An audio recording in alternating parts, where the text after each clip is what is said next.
إنه من يشرك بالله فقد حرم الله عليه الجنة ومأواه النار وما للظالمين من أنصار.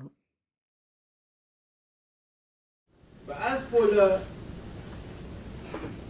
mu'jiza that is ever remaining is the Qur'an.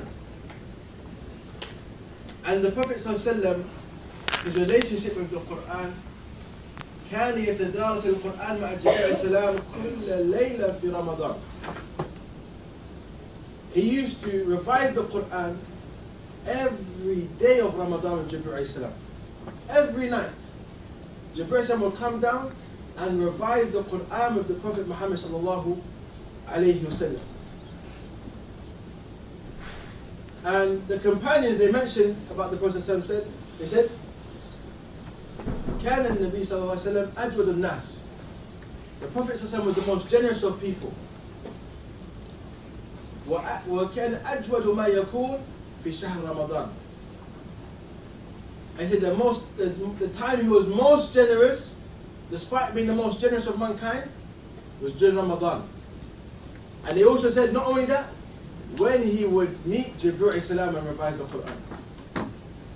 The way of the Prophet Muhammad sallallahu alaihi wasallam, يتعاهد القرآن, that a person is always pondering, always returning to the Qur'an, always reading the Qur'an.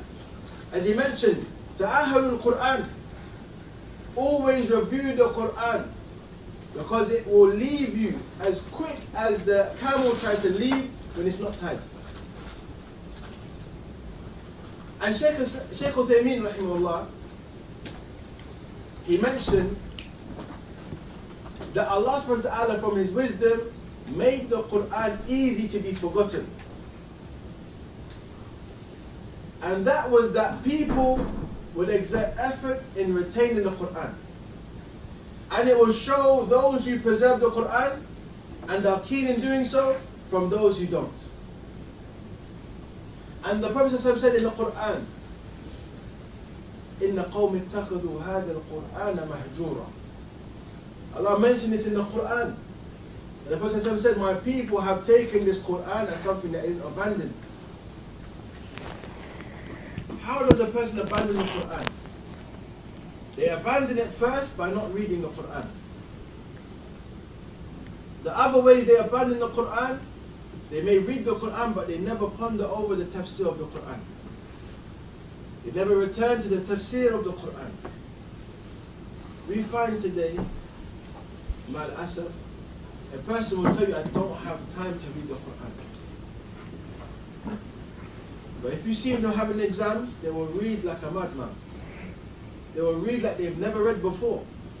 They may read hundreds of pages in days. When it comes to the Qur'an, they don't read the Qur'an.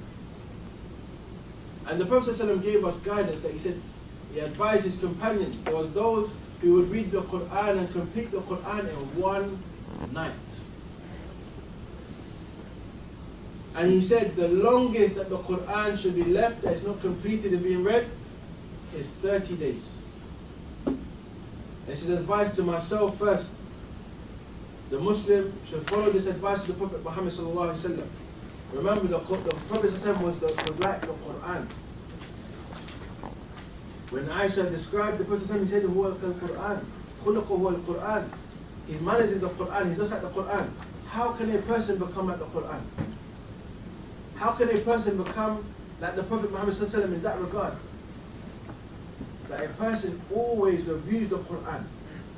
And not only do you review the Qur'an and have a strong relationship with the Qur'an, you have to ponder over the tafsir of the Qur'an. Ibn Jarir al-Tabari, from the scholars, the major scholars of tafsir, and his book is called the Ummuhat al-Tafsir, the mother of all tafsir. He mentions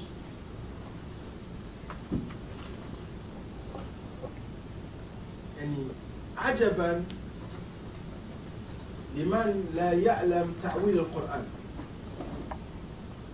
He said, it's strange, the person who does not know the explanation of the Qur'an.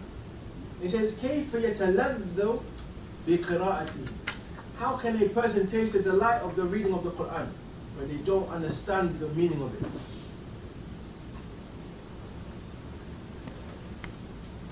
And the tafsir of the Qur'an is not by the Arabic language first. So when you see those people on YouTube and giving tafsir by way of the Arabic language, leave that person. Don't watch that person's videos. He's literally saying, I'm going to give you tafsir of the Qur'an only by way of the Arabic language. That is the last thing we look to. When you study Muqaddimah fi Usul al-Tafsir, it mentions tafsir of the Qur'an is done by way of the Qur'an. Qur'an bil Qur'an. Then Qur'an bil Sunnah. Then Qur'an bi Fahm al-Sahaba. And then we go to the Arabic language.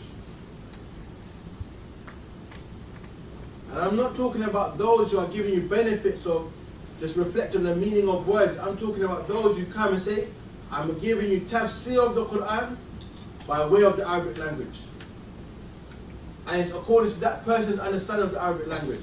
These people we stay away from.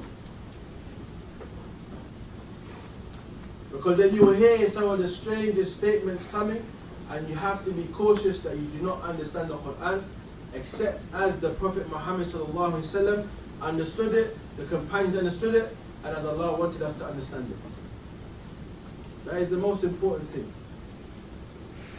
But when we reflect on the Prophet Muhammad ﷺ, كَانَ خُلُقُهُ الْقُرْآنِ.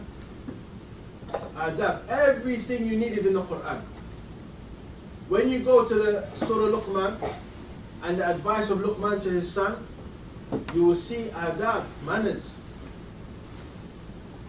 لا تصعد خدك للناس ولا تمشي في الأرض مرحا. And other than this, not turn your cheeks from the people. Not walk in a way that's arrogant. إن أنكر الأصوات لصوت الحمير. Don't be of those who are loud and extravagant in their voice. The Qur'an gives us those manners that we should adorn ourselves with. But the first example we have, how did the Prophet Muhammad ﷺ receive this revelation and implement it? And also teach his companions how they should implement it. Because from the guidance of the Prophet Muhammad ﷺ is narrated that the Salaf, the Sahaba, they would only learn 10 ayat at a time. But when they learned those 10 ayat, that was with tafsir, and then making sure they act upon it, then they will learn another 10. You see? So sometimes you'll find those, and if you have younger siblings who are memorizing the Qur'an, wallahi, it's something good. But please, encourage them to ponder over what it means. Go over it with them. Because I have seen many who have memorized the Qur'an, and next thing you know, they're in the nightclub and doing all sorts of haram. And the thing is, they never understood one word of the Qur'an.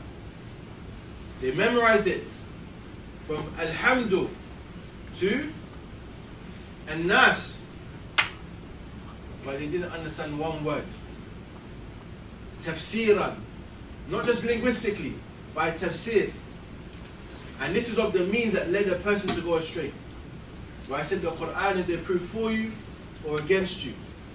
The Prophet ﷺ informed us that there will be those from our ummah who will neglect this Qur'an. May Allah make us of those who preserve the Qur'an, and make us of those who are Ahluul Qur'an, and make the Qur'an the lights of our bosoms, and our knowledge and our insight is based upon the Qur'an.